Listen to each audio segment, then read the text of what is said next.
Olá, vocês estão me ouvindo bem? Perfeitamente. Bacana. Tá me ouvindo, Marcelo? Tô sim. Tá Tudo bom. bom? Boa noite, Ana. Boa noite, pessoal. Bom dia para quem está no Brasil. Nossa, bastante gente entrando, que legal. Então, sem mais delongas, vamos começar mais um Atentife Podcast. E hoje a gente tem um ilustríssimo convidado aqui, o Marcelo Pimentel, e ele vai trazer ótimos insights, porque o tema é desbravar o mercado imobiliário, segredos para investir com inteligência. Eu sou a Lana Takahashi e eu estou aqui com a Thalia Kayashima. Olá, pessoal. Seja bem-vindo, Marcelo Pimentel. Pessoal que já vai entrando por aqui, vai compartilhando essa live com os amigos e familiares, pois conteúdo compartilhado é conteúdo multiplicado. Nós, na Atentife, temos por objetivo com os nossos livecasts de oferecer aos empreendedores conteúdo relevante para que mude a mentalidade de vocês, não só profissional, mas também pessoal. E vamos, então, começar o nosso Atentife Livecast de hoje. Muito bacana. Marcelo, conta um pouco da sua trajetória no mercado imobiliário e como você se tornou especialista em investimentos. Isso. Muito obrigado, primeiramente, pelo convite. Tá? Um prazer enorme estar aqui com vocês, participando dessa live, nesse sábado aí, com o pessoal que vem se achegando aí. Eu começo minha trajetória no mundo dos investimentos formalmente, tá? Querendo saber sobre investimentos lá em 2008, um pouco antes da crise, onde a gente começa, eu quanto pai de família, assim, a gente começa a querer multiplicar aí, fazer alguma forma de fazer aquele ditado, fazer o dinheiro trabalhar pela gente, né? Aí começamos essa trajetória e tal. Lá pelos idos de 2013, mais ou menos, eu me atentei para uma estratégia de investimentos que até um tio, casado com a minha tia, que ele já vem praticando há algum tempo, aquilo me despertou, né, a essência do negócio que ele fazia, que é até simples, né, de certo modo. Ele comprava propriedades baratas, tá, a valores descontados, vendia tais propriedades a valores mais caros, ou valores de mercado, e condicionava para o comprador pagar aquilo a prazo para ele, com juro e correção monetária.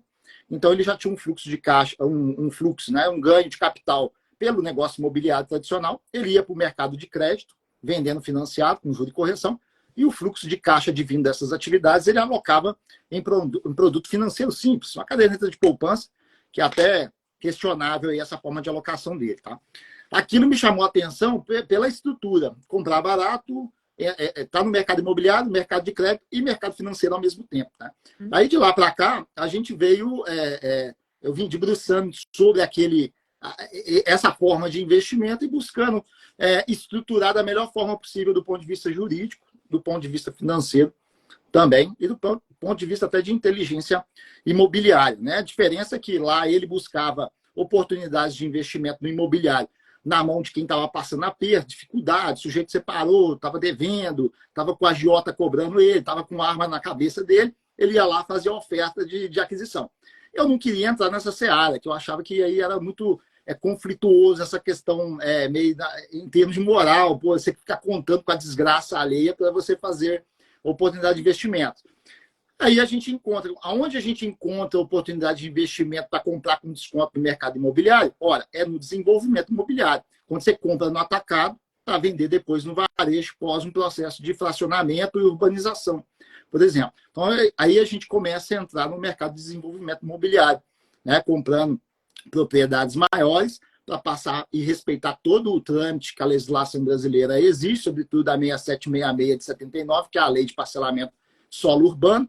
Estão comprando no atacado para vender fracionado no varejo e aí entrar também no mercado de crédito também, que aí oferecer o produto final para o consumidor final, que pode pagar aquilo, dar uma entrada, pagar juros e correção. Né? E esse fluxo de caixa turbinado por ganho de capital que o imobiliário oferece, mais o juro e a correção, isso se torna uma matéria-prima fundamental para você produzir efeito de juros compostos quando você vai trabalhar com produtos financeiros. Em essência, é isso. Tá? A gente pode discorrer depois sobre outras estratégias que a gente aplica no âmbito do imobiliário. Mas, em essência, é essa a minha entrada. Tá? E a partir disso, a gente buscando cada vez mais desenvolver estratégias que entrelaçam, seja inteligência imobiliária, inteligência jurídica e inteligência financeira também. Tá? Porque a gente nós nos preocupamos bastante com a questão jurídica, seja no momento da aquisição, de saber como que está a condição jurídica daquela propriedade, do negócio que a gente vai entrar eventualmente numa aquisição ou numa participação no desenvolvimento imobiliário, e depois toda a estruturação jurídica necessária, caso nós trazemos para dentro dessa estrutura investidores, por exemplo. Né? Bacana. Marcelo, ó, mas para quem está aqui com a gente, acabou de entrar, uma pessoa leiga, que não tem entendimento nenhum, como você teve uma bagagem, você acompanhou ali, você falou, não, eu quero andar pelo certo porque eu acho que isso vai dar certo. Bacana. Mas tem muita gente que, assim como eu, não investe, não sabe como que é investir e quais são os desafios que a pessoa enfrenta, né? Porque todos os negócios, independente, né, ao iniciar, tem desafios. Como que é iniciar e os desafios que a pessoa passa para se manter aí investindo. É fundamental nesse segmento que a gente, nesse nicho do mercado imobiliário, que como eu até adiantei para vocês anteriormente, eu não sou um investidor patrimonialista, aquele sujeito que quer comprar apartamento e comprando outro apartamento e alugando casa também, o kitnet e tal. O nosso foco é o desenvolvimento imobiliário.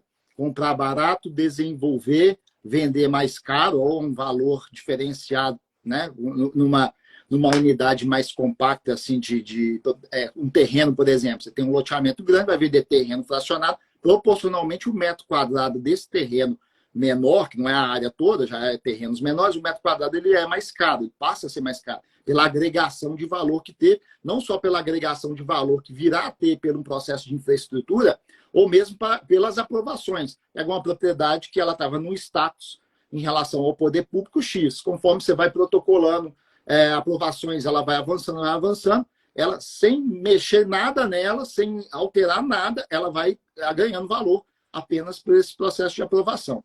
Tá? E esse segmento, a questão assim, que conta muito é network. Tá? Que conta muito é network. Então é fundamental que você, para entrar nesse mercado, você esteja conectado com pessoas que têm os meios de acesso, que têm já a experiência nesse mercado, que têm o contato com quem já está no mercado.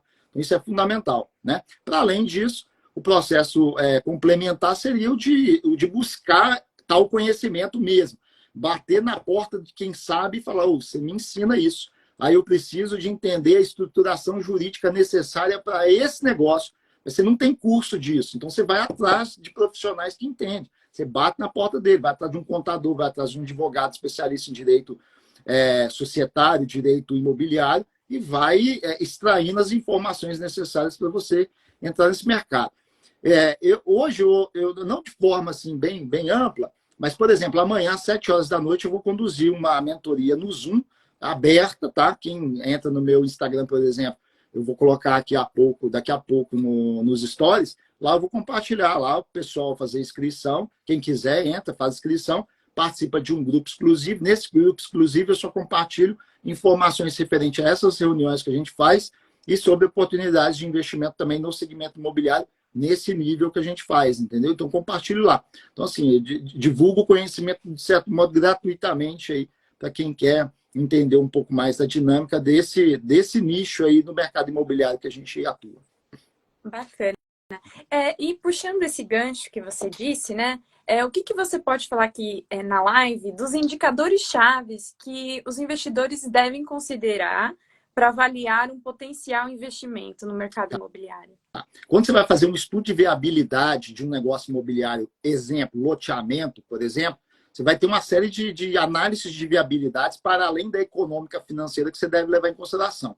Mercadológica, técnica, de legislação, política, o que o poder público vai pedir de contrapartida para aprovar um loteamento, por exemplo, operacional, viabilidade operacional, vai fazer um loteamento você estima um custo X, mas os insumos para chegar lá naquele lugar, lá, a mão de obra para chegar lá futuramente na hora de um processo de infraestrutura demora demais, encarece muito porque é longe, entendeu? Então você tem que levar tudo isso em consideração, levar alguns indicadores também que é tradicional do mercado imobiliário, tal como o VGV, o volume, o valor geral de venda potencial daquele empreendimento, né? Dentro das análises de viabilidade, considerando premissas honestas, não apaixonadas, né? E estimar qual que é o valor futuro que aquele empreendimento pode gerar para você, e baseado nesse valor futuro, e dado que você tem aí de custos de custos de aprovação, custos com profissionais que vão trabalhar nesse processo de aprovação, né? E até o custo de implantação, se o lucro ali é razoável, né? A projeção de lucro ela é razoável, isso aí é básico, é básico. Agora, quando você pensa numa localidade, né? Porque você tem aí oportunidades, vamos colocar assim, você tem oportunidades de negócios em diversas localidades. Se a gente olhar o contexto brasileiro, por exemplo, né? Tem alguns indicadores que são chaves, eles podem não ser determinantes, mas são chaves, são fundamentais para você enxergar potencial no lugar. Primeiro é uma taxa de crescimento anual composto da população. Você pega o último censo, 2010 para 2022, por exemplo, são 12 anos de espaço entre censos, informado no IBGE Cidades, por exemplo, é um indicador também importante. Você olha uma localidade, uma cidade, que às vezes ela é uma cidade grande, mas ela vem numa taxa de crescimento populacional que impressiona, que chama a atenção. Opa, por que o pessoal está indo para lá? Por que a população está indo para lá? Então, é um indicador, como eu disse, não determinante, mas é importante. Outro também é a média de renda daquela população. Como que se comporta a média de renda daquela população? Está crescendo, está subindo? No censo anterior, a média da população era 2 salários mínimos. No censo atual, é 3 salários mínimos. Opa, aquela população está tendo uma condição média de renda interessante. E esses dados são importantes. Não determinantes, porque para todo tipo de contexto aí, socioeconômico de cidade, você vai ter um produto, né? De repente, você tem um investimento para fazer na casa dentro do enquadramento chamado Minha Casa Minha Vida, né? E de repente você tem um município, que aí cabe em todo município, tá? Mas você tem um município que às vezes você tem uma condição socioeconômica melhor, de repente lá você não vai focar tanto no Minha Casa Minha Vida, e você vai deixar para focar no investimento Minha Casa Minha Vida num outro município que não tem uma condição de renda, a média da população um pouco menor. Então, assim, tem estratégias, tem produto financeiro, produto imobiliário, que cabe em qualquer contexto socioeconômico, né? Mas os indicadores, eu diria que são chaves aí, seriam esses, né? Crescimento populacional e crescimento da renda daquela população local também é importante avaliar. Desculpa, quando eu falo que não é determinante, porque às vezes uma cidade ela pode, do ponto de vista populacional, de certo modo, estar estagnada.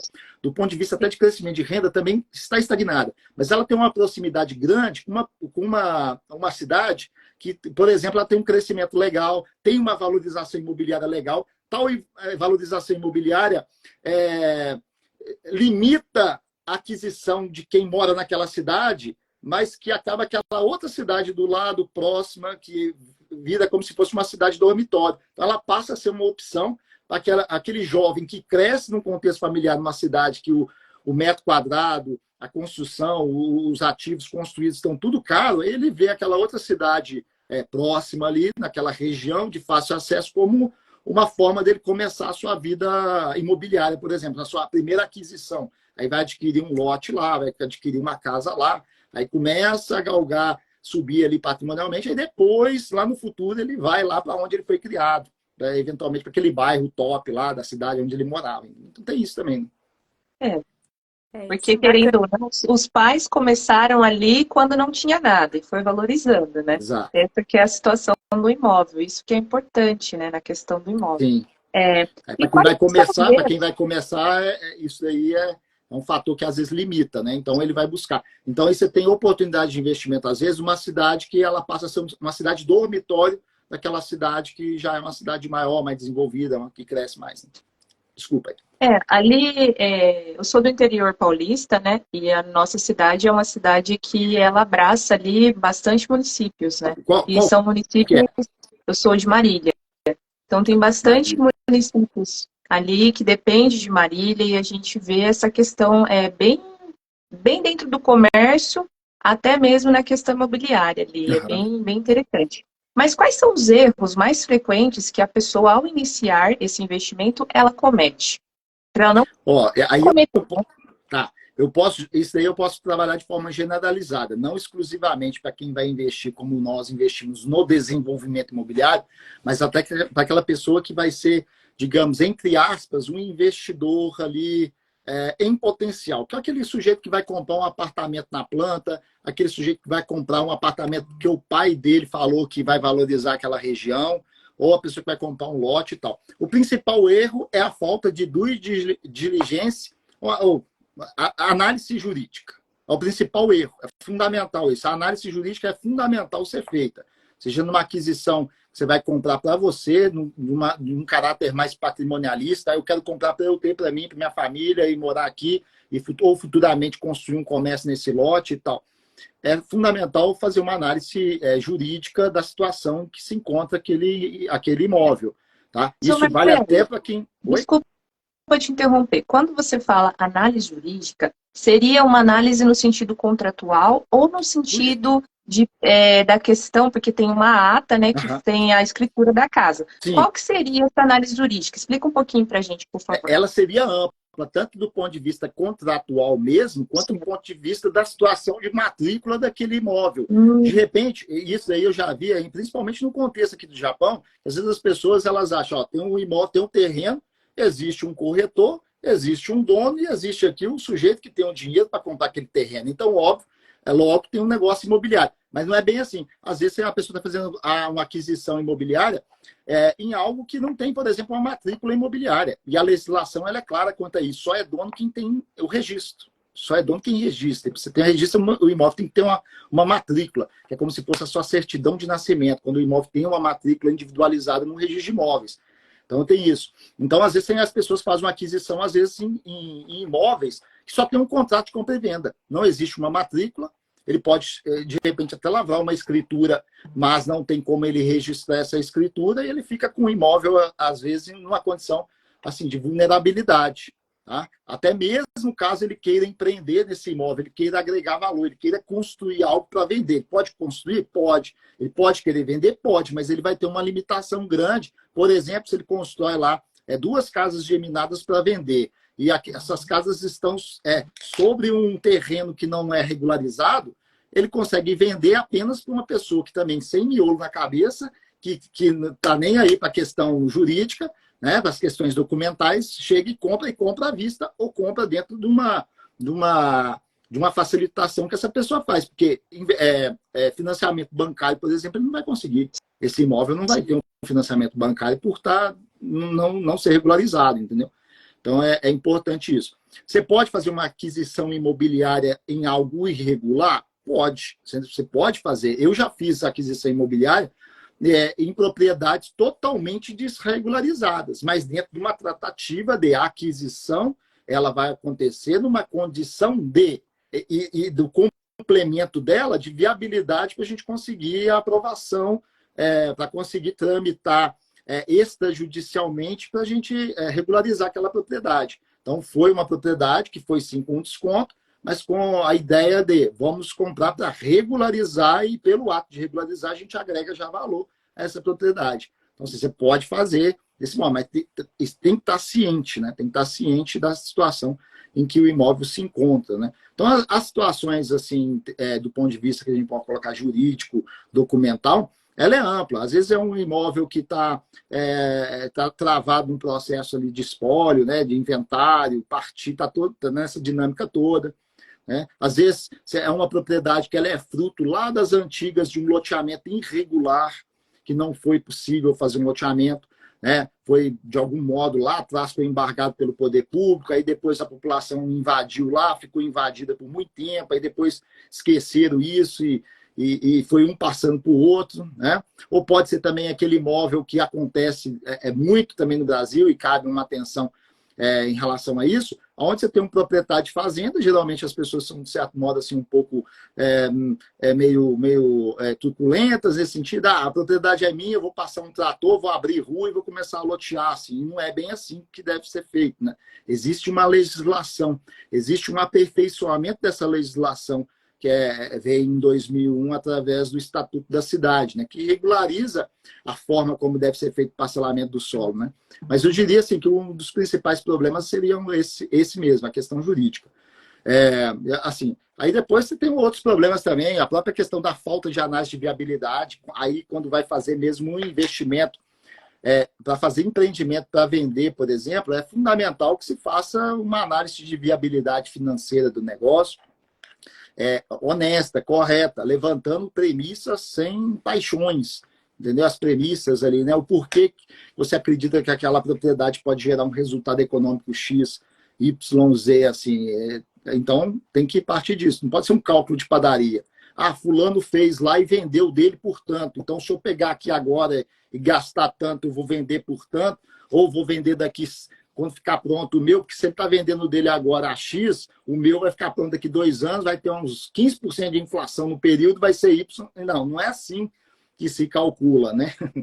Então tem que ter um cuidado com isso. Ô Marcelo, tem algum motivo, né, que te levaria a não fazer o investimento em alguma propriedade?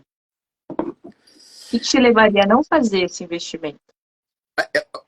Um ponto é eu ter outra propriedade com um potencial maior. Tá? Porque, assim, eu, por exemplo, recebo propostas de investimento boas, interessantes, mas que, às vezes, é essa questão do trade-off, né? Que economia é você escolhe uma coisa em detrimento da outra. Então, às vezes, tem isso também, né? Agora, não pegar de jeito nenhum mesmo seria as condições aí, as amarras jurídicas que possa ter e, eventualmente, porque nem toda amarra jurídica é ruim, nem todo o problema ali documental é ruim, como eu falei, né? Se você avalia ali, você vai fazer uma aquisição de uma propriedade, aquela propriedade você consegue trabalhar com um profissional operador do direito, um advogado, no caso eu trabalho com um advogado, aí ela começa a fazer ali as sondagens ali para ver se dá para tramitar aquele processo de regularização. Extrajudicialmente, apenas níveis cartoriais, por exemplo, um cartório de notas para fazer uma ata de uso capião, não que a gente está invadindo, tá? É bom dizer, é que uma pessoa lá atrás, e esse não é o modus operandi nosso, a gente não vai atrás de propriedade, a gente vai atrás de propriedades que já vai começar o processo de urbanização dela. Mas pode acontecer de fazer uma aquisição de algo que já existe, já é existente, já tem até gente que até eventualmente mora lá, mas é totalmente irregular. Então, você vai fazer, tem que lavar uma ata de uso capião, formalizar isso, e isso se faz através do cartório de notas. E depois vai para o cartório de registro de imóveis para registrar, criar uma matrícula daquele imóvel lá. Então, assim, pode ser feito isso? Como eu disse, pode ser feito. Só que é um processo assim, que aí a gente vai começar sondando. Dá para fazer isso? Qual que é a chance, a possibilidade de a gente fazer isso extrajudicial, sem ter que ir para a justiça, sem ter que ir para o poder judiciário. Porque se vai para o poder judiciário é muito tempo.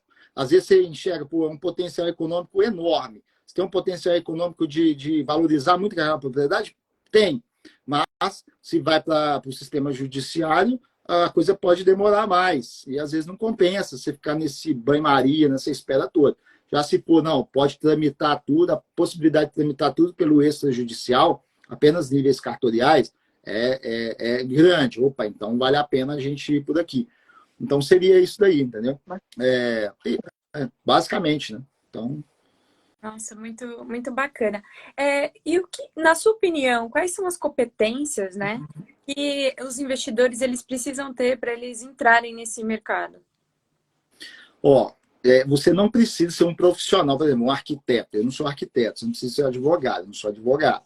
Correto? Você precisa, primeiro ponto, você está bem alicerçado com um network bacana com esses profissionais, tá? Com esses profissionais, incluindo outros aí também, tal como um contador bom também. Estou falando dentro do segmento que eu atuo, que é o desenvolvimento.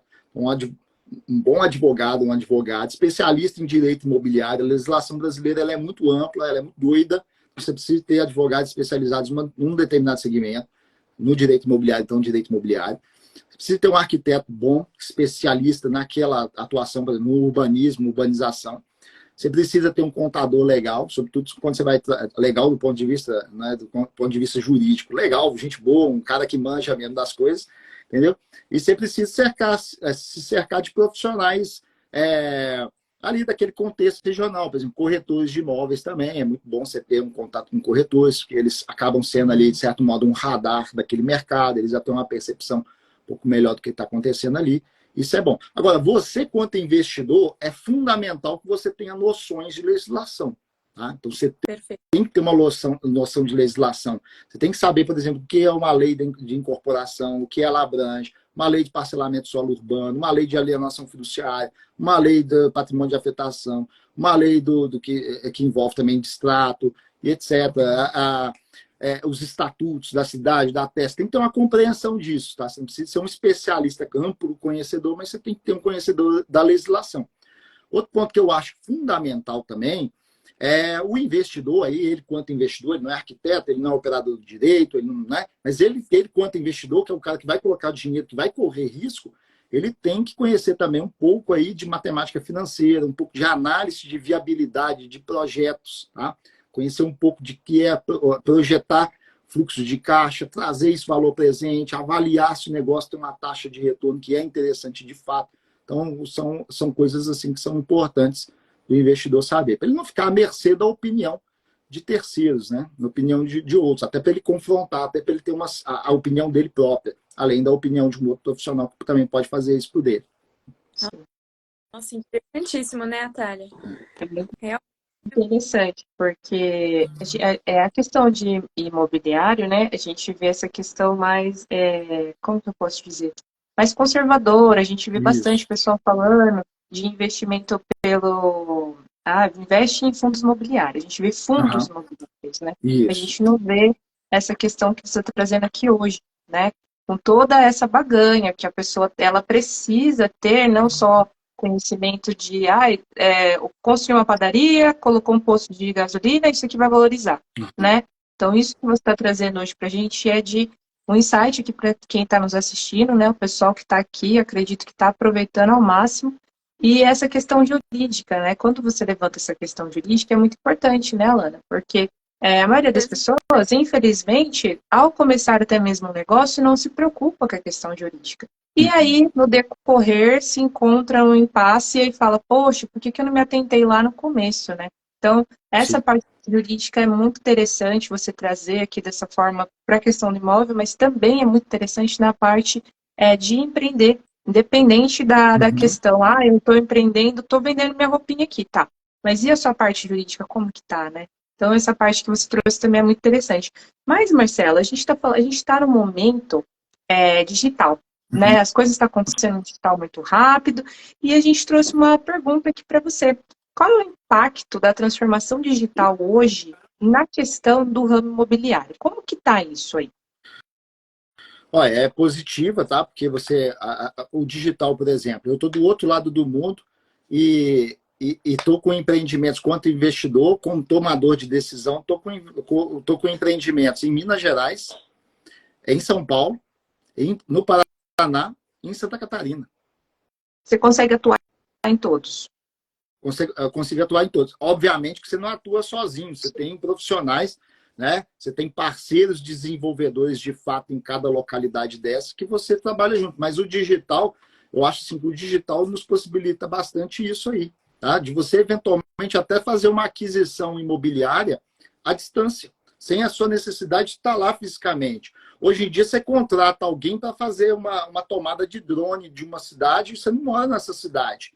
Você contrata alguém para fazer drone. Você contrata, às vezes gratuitamente, você encontra isso no YouTube, por exemplo. Você encontra lá em Marília, onde você mora. Você quer lá o bairro tal, você coloca drone, bairro tal, Marília, e você já encontra alguém que quis fazer esse conteúdo ali para ganhar visualização, ganhou a tua visualização. É importante. Agora, você pode pedir alguém para fazer uma diligência mais assertiva lá, né? Fazer uma tomada de imagem, fazer uma prospecção em loco mesmo do negócio, né? Manter contato com um grupo ali de corretores imobiliários daquela região, eventualmente com arquitetos, tá? Então, assim, um processo que você constrói network e digitalmente também, que hoje esse diálogo se dá em grupos aí de WhatsApp, né? Os contatos. Mas, assim, a tecnologia ajudou demais, tanto no próprio desenvolvimento. Hoje em dia você tem demarcações de propriedades que é feito via satélite, né? Faz o processo de topografia lá, de parametrização ali de lotes feito digitalmente, né? Então isso ajuda muito, né?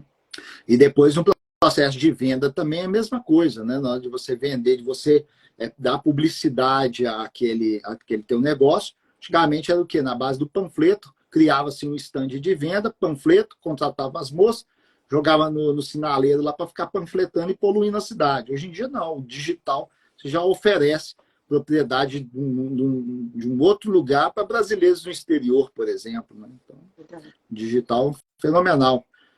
Remiu o tempo e acelerou o processo. Com certeza. E é isso que faz aqui, né, Atália?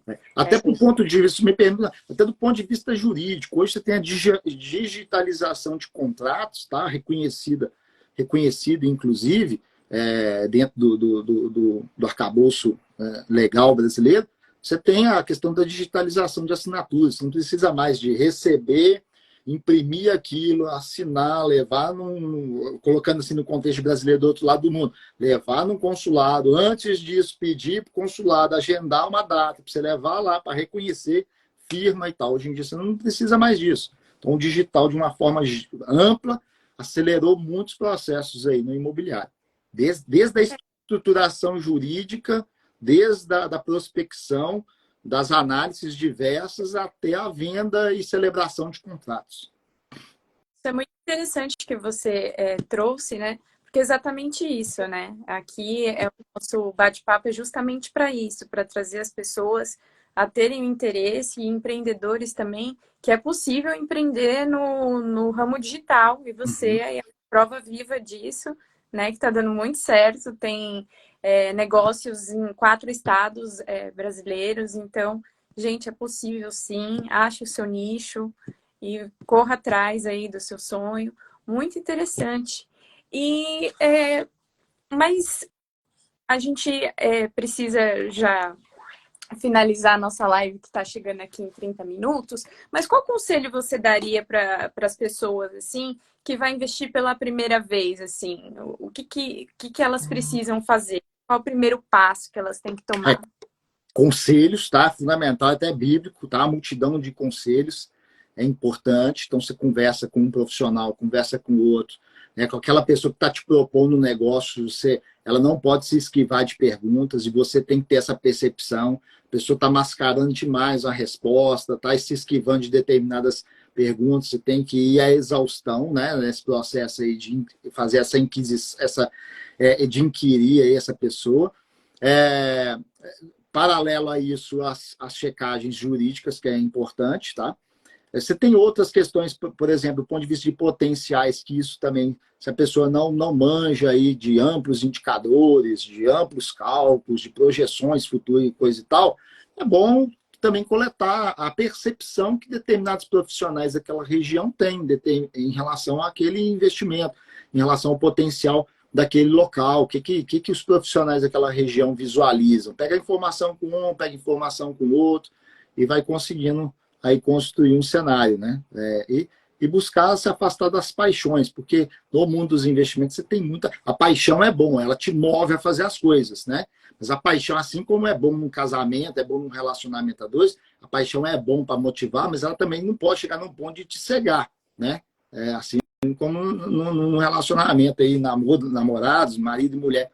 A hora você tem, eu sou apaixonado, mas eu tenho que ver determinadas coisas aqui, não posso me esquivar de ver a realidade, né? Então tem que ser assim também no mundo dos investimentos. Né?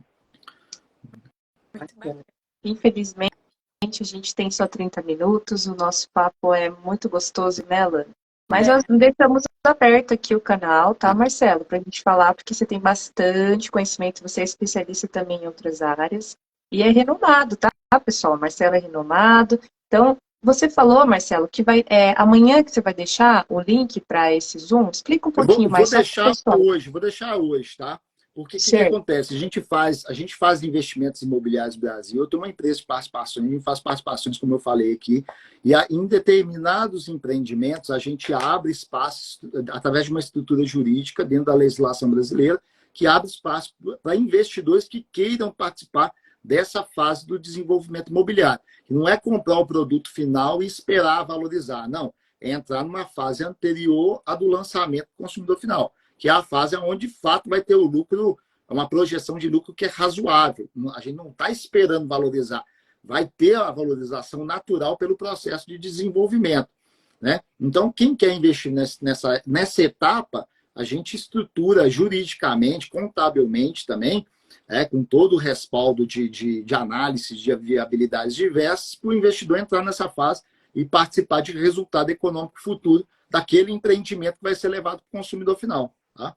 Então, eu vou deixar nos stories daqui a pouco, para o pessoal se inscrever e entrar no meu grupo exclusivo no WhatsApp, que é onde eu envio os links dessas reuniões que a gente faz. Beleza? E só um último aqui, alerta, assim, conselho que eu daria, sobretudo para o brasileiro que está fora do Brasil. A gente sabe que o Brasil, do ponto de vista político, é polarizado, né? Eventualmente tem um político que você não gosta, que você tem antipatia e tal. Só que o Brasil tem muitas oportunidades de investimento imobiliário. A gente não pode deixar também que as paixões políticas nos seguem e nos tirem um pragmatismo que é necessário para você fazer dinheiro e construir patrimônio. Tá? Então, por exemplo, tem um governo atual que eu não votei nele, né? Não tem problema em falar isso. Mas não é por conta disso que, poxa, agora acabou, vou vender tudo que eu tenho, vou parar de investir no Brasil. Não, a gente vai tomar uma direção alinhada de forma pragmática ao que o governo atual está colocando, né? As cartas que ele está jogando na mesa ali em relação ao imobiliário. Eu não preciso concordar em nada com ele, mas eu também tenho... O Brasil é maior do que qualquer governo, né? Ele é um país com grande potencial aí. Então a gente vai alinhado dentro das políticas que estão sendo colocadas para o imobiliário ali e que dá também para multiplicar patrimônio. Tá? Então, seria um conselho que eu daria para esse brasileiro que está fora do Brasil. Bacana. Marcelo, mais uma vez, muito obrigada por ter reservado um tempinho para estar aqui conosco, nesse bate-papo, onde você despejou conhecimento e, além disso, vai deixar essa parte para o pessoal se inscrever. O nosso muito obrigada. E pessoal aqui que está aqui conosco, participou da live, depois a live vai ficar salva aqui no nosso Instagram, deixe depois o comentário de vocês e vai ficar salvo também a página do Marcelo Pimentel para vocês seguirem lá e estar sempre atualizado das questões de investimento. Certinho, pessoal? O nosso muito obrigado. Para quem está no Brasil, um bom dia, e para quem está no Japão, boa noite. Vou passar a palavra para o Marcelo e para a Alana também se despedir. Isso, muito obrigado a vocês pelo convite, tá? Agradeço imensamente. Para mim foi uma satisfação estar compartilhando aqui um pouco do conhecimento que a gente vai construindo aí ao longo de alguns anos nessa trajetória. Muito obrigado. Muito bacana. Obrigada mais uma vez pela sua participação. Realmente é um conteúdo muito enriquecedor.